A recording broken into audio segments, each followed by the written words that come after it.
Golf Academy members and guests, welcome back for today's episode. And we've got a recommendation from Innovative Program School 7979. Gave me the option, said, let's do Corey Conners or Lilia Vu, but I don't like options, so we're going to do both. And if you see this majestic, angelic glow on me, that's actually a fire over the other side of the hill. So I'm doing this under fire to bring you education on the golf swing. So if you do like this, hit that like, share, subscribe. Really helps us out. It really helps promote the channel to give you some more education. So for today, let me move my big head out the way here. Let's look at Lilia Vu, and we're going to watch her swing. And her swing is very unique just because it is pretty simple when you break it down, except when you start looking at a couple things she does. If you try to emulate this swing, it can become complex just because her arms and her body do get disconnected at some point and she has to reconnect, but she does a fantastic job doing so. And that's why I love looking at these golf swings over and over again and bringing you this education, because the more you watch these, the more you'll start to see that the great players share some things in common, but they're also unique, that none of these swings are the same, but you can start to break down balance, footwork, rotation. They all share that in common, but how they hit the golf ball, they are all very unique. So let's just break down. And I accidentally hit stop. So let's just break this swing right away. And what we're going to do is go straight to her driver swing face on. And what we're going to do is draw a couple of connection lines just to show you how she is connected in her starting position. Obviously, we all would like to have a good triangle set. And my opinion on triangles is they do have to run right through your hands, the sense of the triangle, which she does great. And it actually connects with her golf ball, which is really good in my opinion. And I strive for my amateurs to set up this way because there is less things to time. If you start getting those hands ahead, now all of a sudden you're starting to increase an angle. So in other words, if your hands are here and they're forward pressing, all of a sudden you have now created a new angle here that you have to try to carry down through the golf ball or manipulate your body to counteract that angle. So you want to limit any motion that you can. Now, the greats in the world, I've seen forward presses and they're up there in the world. I've seen back presses, I've seen neutral presses like this, and they all hit the ball incredibly well, which again, once you start getting to the elite level, they're outliers. They're there for a reason, mostly because of pure talent. But let's take a look at how she carries this angle, and more importantly, how she rotates around that right pivot joint. So we're going to leave that back brace line on the right side, and you'll see she doesn't shift over as much as some other professionals, and she is actually creating some gap between her hip joint and where it was. That just shows that she's rotating, but at the top of her swing, we're going to stop it right where her body stops to turn. Bam, right there. So if you take things in relationship, we're going to leave that triangle up there for now, so you have to forgive all these lines. But if you take this in relationship, if you look at that shoulder turn and that hip turn, we can see that the hip turn is probably half of the shoulder turn at the very least. Sometimes it's a third with these ladies because they are very flexible, and she's developing a lot of X factor stretch. But what a cool thing that I've noticed, and I want you to start looking at this for your swing at home, is at the top of your swing, wherever your shoulders stop rotating, that's basically where your shaft should be. It matches that shoulder turn. If you start getting that shaft much longer, that either means that you are not turning enough and your hands are trying to make up for that turn, or you're trying to steal some distance. And in order to steal some more distance, get that club to go back, now you are inviting timing. Now, these greats in the world can do this because they have really good timing. Let's see how much more she gets her arms involved. So she extends that angle without moving her shoulders. You notice her shoulders didn't change much. She extends that angle a lot. And now all of a sudden she's created, you can see that angle over there. That's now carrying that extra potential energy down to the golf ball, but that also comes at a cost because you now have 0.2 seconds to reconnect to where she should have been. Plus, she's turning through. She does a great job, though. Let's clear up some of these lines so we don't get too confused, and let's work our way down. We can start to see there's that one-piece turn. She's not pushing to the left side. She's still maintaining her spine angle. She's not leaning left. You don't see any motion this way. She's actually staying in her spine angle, which is something that I recommend that you do because you want to stay behind the golf ball. Now, if you notice her golf ball position to her center of her chest is met up right there. She won't move any more towards the target. Now she rotates through. Now, if you take a look at her triangle here, let's redraw that triangle. and see which side it is favoring. It is all of a sudden favoring that right side. So it's a right shoulder action from this point on. So now she has to do two things. She can either tilt back and try and shut that club face down with some extra turn, or she can maintain that motion and get her hands involved. So watch as we clear all these lines up, and let's do that. Watch what happens to the hands. The hands now have to start to make up for that room. And look at that shaft. I mean, that shaft is kicking. This is another important thing. I want you to make sure you have the correct shaft, because if it doesn't kick correctly, it's going to change a lot of your impact positions.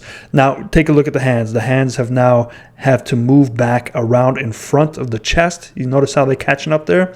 So this is the timing I'm talking about, where I've seen other tour professionals, other really good players get to this position naturally in terms of one piece. So the whole body and the hands move together, and that's how you can create a lot of force with your body turn. But if you're getting here, now you have to close that gap pretty quickly, and she does a really good job. And I notice her misses she does tend to miss both sides, and that would explain why, because in this short action you can miss both sides pretty quickly. But I hope that helps you. But let's take a look at one more angle, because I think I've got a really cool angle here to show you. Let's see if we can fast forward and find it. This one right here. Okay, so this will show you what I'm trying to explain as well, is right before she gets down to impact. So we see the body turn. Look at how much the body will rotate together with those hands. Hands are rotating fine with the body. They're keeping up. Right about here, the body's going to stop turning, and watch the hands. So the body stops right there. Watch the hands. And the hands have to now make up and reconnect. So this is the timing I'm talking about. Now, for her to become one of the best in the world, she has to have phenomenal timing, and that's just a God-gifted talent. Most of us don't have that. Plus, it also helps that she can probably hit 3,000 or 4,000 golf balls a week if needed to maintain that timing. So this view, I just wanted to bring this up to you and show you that this is really helpful to see it from this angle, to help you understand that disconnection has to be reconnected somewhere, or you're going to suffer. So make sure you look at your backswing and see where your arms are in relation to the shoulder turn, and you want to try and connect them together. So now let's bring up, let's see if I can find him here, Corey Conners. Let's bring him up, and this is another beautiful swing. Let's zoom this in so we can get a little bit closer here. Probably should have zoomed in the other one, but oh well. Okay, so now let's look at Corey, and we're going to watch this swing. Boom. A little different there. So obviously a little bit taller, a lot more body rotation, and the hands keeping up a little bit better than what we saw with the other swing. But let's take a look and see the difference with this weight distribution, because we see a little bit more upper body distribution of the weight. We're going to still draw that triangle and also the right brace line just to show you. So again, we're going to look at where do they start.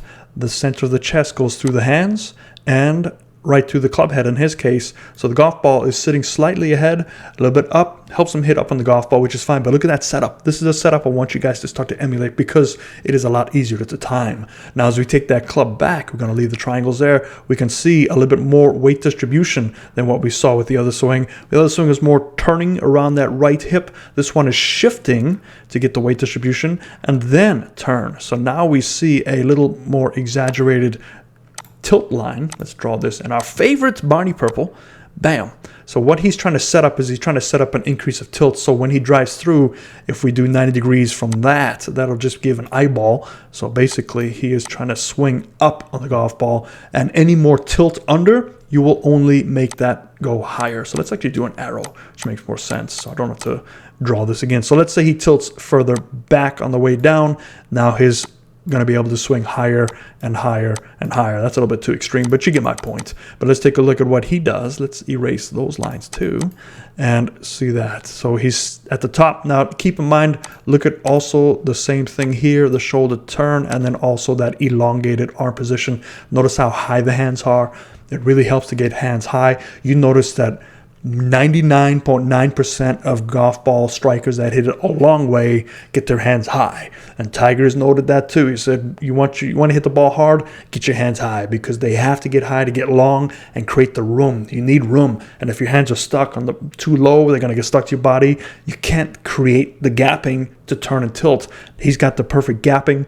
We take a look at this first motion here. So you can see that it is all down. He's pulling those hands down to shallow him out. He's driving the weight that he stored up on the right side to the left side. He's still staying in that posture that he changed on his backswing. So as he strikes it, now look at his tilt. His tilt is increased again. So let's draw this new tilt in red, and let's do an arrow. So there's his new tilt here. And what does that help him do? Hand path will be higher. So watch after he hits the golf ball. Notice the hand path. The hand path matched that spine angle tilt adjustment. So the more you can get your shoulders to tilt back and hang back, the hand path will escape higher. It's just natural. Unless you have super long, stretchy Gumby arms, it's going to work its way up. So he's able to drive the golf ball up. But take a look at this clearance after. So let's clear all these lines up here and look at the spacing between his forearms, and you can actually see spacing right there. You can see the little daylight there. You can see the background. So if anybody's watching back there, you can probably see his face and take a look there. So now he releases the pass impact, but what's great is look at the quiet lower body.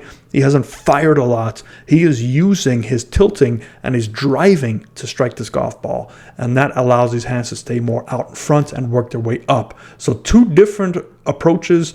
Both great golfers. I would kill to have a golf swing like this. If you saw you can actually see my golf swing. It's not that pretty. It works on occasion. It worked a lot better many moons ago, but we all have to adjust as we get older. So if from our older viewers out there, just watch this.